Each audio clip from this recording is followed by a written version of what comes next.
Ryan Correy is with me now. He is a fueling guru with Hammer Nutrition, the nutrition sponsor for Challenge Penticton. Thanks for joining us. Yeah, no, thanks for having us. What does a fueling guru do? Fueling guru. So I'm in charge of, if you ever have questions about, how to use our products or sports nutrition in general, anywhere in Canada, all those questions come to me.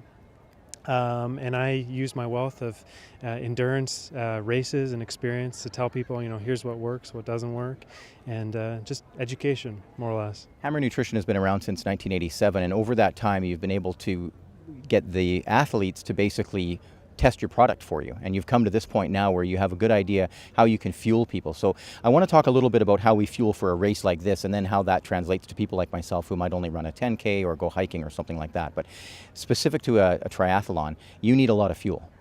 Yeah, we consider fueling the fourth discipline. So you have run, you have bike, swim, and fueling. You can be the best, most well-trained athlete in the field, but if you don't have your fueling plan down, 10 plus hours, some of these people are going to be out for like 15, 17 hours. If you're not taking in the proper nutrition, no matter who you are, it's going to be a short and brutal day for you, right? It will be not a very long race. You've got some examples here now. You have the bars and other products, but specific to what we have here, the gels. Tell me a little bit about the gels. I'm just going to move over behind our camera operator here. How would we use gel in a race like this? In a race setting, gels is essentially just carbohydrates, so it's quick energy on the go. It's a product that a lot of triathletes are familiar with. They'll quite often use the single serve size, and you'll see sometimes with all the gels taped to the bars. That's a popular scene. The Hammer line is very extensive. This is just one of the products that we'll have out on course. We have drink mixes. Perpetuum is another popular one. So more or less a meal in a bottle. Because you can't just carry the kitchen sink when you're on the bike for 6 hours or whatever. You have to be very efficient with carrying a lot of calories in a small package. And for your body to absorb it too, the difference between eating a bar and eating some gel, for example, or chewing on some, or I guess you digesting the gel.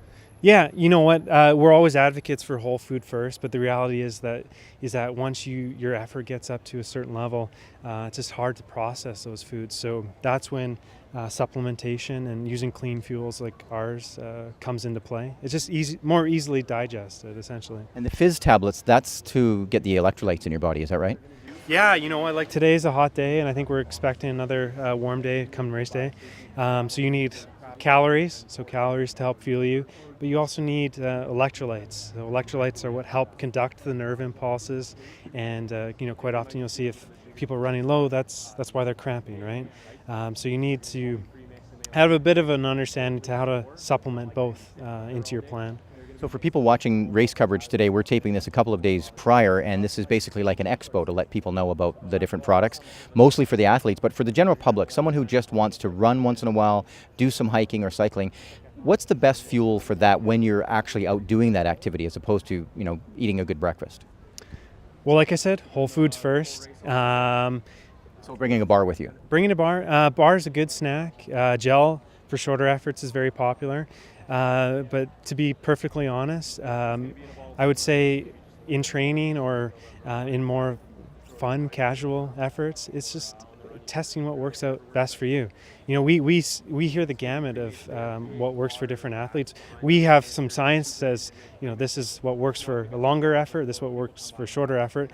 But honestly, it comes down to flavor, consistency, what people like. Because if you don't like it, you're not going to take it, right? So you got to test to see what works best for you. Also, in a 10K race, which in theory takes less than an hour, you really don't need to fuel up in that 1 hour, do you?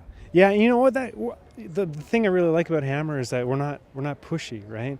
And if you don't need something, we're not going to tell you to take it. And one of the things that I found interesting when I first started, switching from a sponsored athlete to working more behind the scenes with Hammer was the quote I often heard was "less is best."